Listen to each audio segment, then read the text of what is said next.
नमस्कार दोस्तों।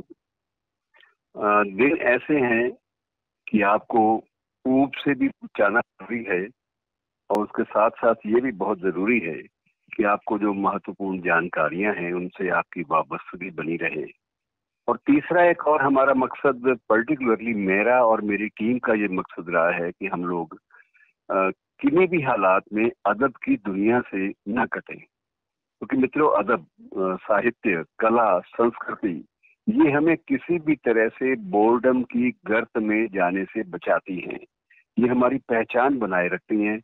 और इसी इरादे से मित्रों कल से यानी कि शुक्रवार से आपकी खिदमत में सुबह दोपहर के पहले एक वीडियो अदबी प्रोग्राम्स का होगा जिसमें अदब की बातें होंगी।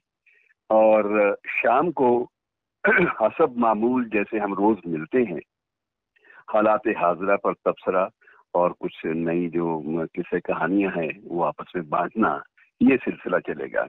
और उम्मीद है कि आप लोग दोनों से जुड़े रहेंगे और अपनी राय से अवगत कराते रहेंगे ताकि हमारा हौसला बढ़ता रहे, मेरा और मेरी टीम का। आज का मित्रों जो एपिसोड है, विशेष रूप से कल मैंने आपसे गुजारिश की थी कि मैं कुछ एक नुस्खे जो हैं, ये वर्तमान जो चैलेंज है, चुनौती है कोरोना की, इनसे लड़ने के लिए वो भी उनका भी थोड़ा सा मैं इशारा करूंगा।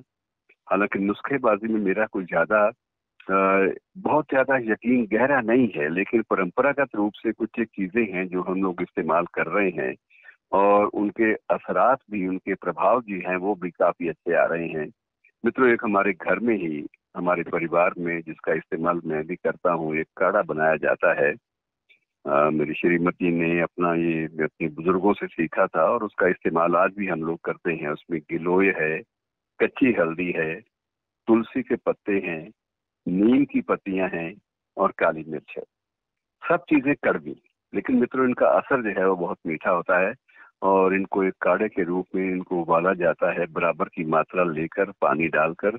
और उबलने के बाद जब ये आधा पानी रह जाता है तो इसका 30 ml की डोज हमने तय खुद ही की है। ये कहीं किन्हीं किताबों में दर्ज नहीं है मित्रों, लेकिन इनका साइड इफेक्ट नहीं है, इसलिए कि हम लोग अलग अलग स्वभाव के हैं, परिवार के सारे लोग।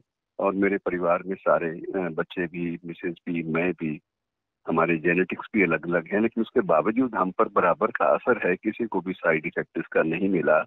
और दिन में एक बार हम इसका इस्तेमाल करते हैं। मैं फिर से आपको बता दूं, गिलोय, कच्ची हल्दी, तुलसी के पत्ते, नीम के पत्ते और काली मिर्च। ऐसे ही हमारे एक दोस्त हैं, अजीज हैं, एक वो संत हैं, आजकल मलोट में हैं, संत भाग सिंह जी। उनके पिता जो थे डॉक्टर लाल सिंह, वो भी बड़े प्रसिद्ध होम्योपैथ थे। तो उनका अपना एक फार्मूला है, वो कहते हैं कि मैं एंटीऑक्सीडेंट के तौर पर मैं प्याज और लहसुन की चटनी जो है उसका इस्तेमाल करने की सलाह देता हूँ।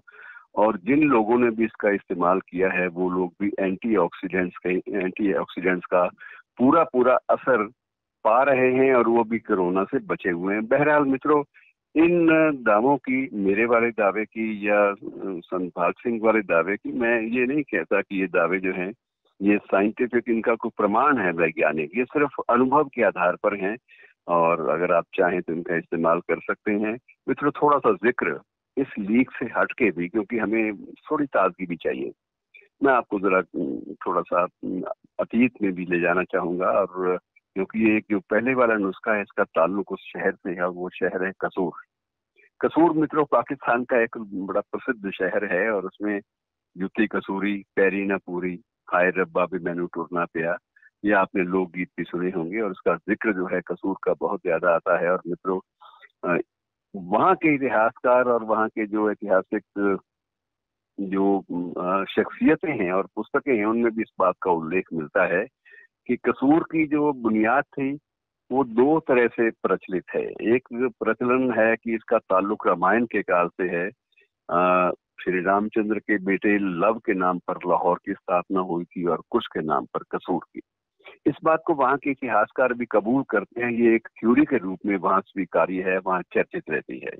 और दूसरी परिभाषा इसकी ये दी जाती है कि कसर, कसर अरबी शब्द में, अरबी भाषा में कसर का मतलब होता है महल। और जहाँ बहुत खूबसूरत महल हो, बहुत ज्यादा महल थे जिसमें हवेलियां थी बहुत ज्यादा, ऐसा शहर कसूर इसको बोलते थे। तो उसके नाम से भी। और मित्रों, ये बड़ी दिलचस्प है इस जिला की कहानियां। इसमें 4 तहसीलें हैं और एक तहसील का नाम ही कोट राधा किशन है। और उसमें जो ज्यादा जो पॉपुलेशन थी किसी वक्त, वो राधा वल्लभ संप्रदाय वालों की थी और हिंदुओं की पॉपुलेशन ज्यादा थी। और आज भी वहां पर पुराने मंदिर खड़े हैं और उनमें तोड़ फोड़ नहीं हुई। ये एक अच्छी बात है।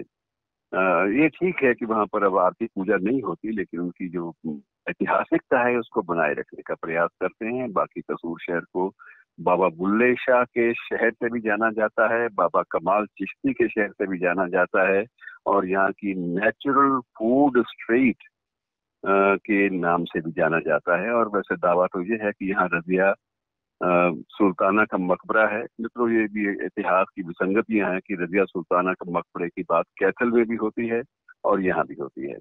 अब मकबरे कहाँ हैं, इसका कोई ऐतिहासिक जो प्रमाण है वो नहीं मिलता इन दोनों का ऐतिहासिक पृष्ठभूमि। बाकी इसमें एक जरूर मैं एडिशन करना चाहूंगा, और राजा टोडरमल से भी इस शहर का रिश्ता जुड़ता है कि ये टोडरमल ने जो जिसने लैंड रिकॉर्ड्स और राजस्व के कानून सबसे पहले बनाए थे, वो जो आज भी प्रचलित हैं, वो भी इसी इलाके के थे। और मित्रों, आज इतनी ही जानकारी, क्योंकि वक्त की सीमाएं आपके पास भी हैं और मेरे साथ भी हैं, एपिसोड्स के साथ भी हैं, तो इनको कबूल कीजिएगा और कोशिश कीजिएगा कि कल आप दोपहर से पहले तकरीबन 11 बजे के आसपास हमारे अदबी प्रोग्राम से भी जुड़िएगा। वो अदबी प्रोग्राम हरियाणा उर्दू अकेडमी के लिए हमने तैयार किए हैं और उनका उल्लेख इसी चैनल पर आपके सामने होगा। तो कृपया बने रहिए और अपनी राय से जरूर परिचित करवाते रहिएगा। शुक्रिया दोस्तों।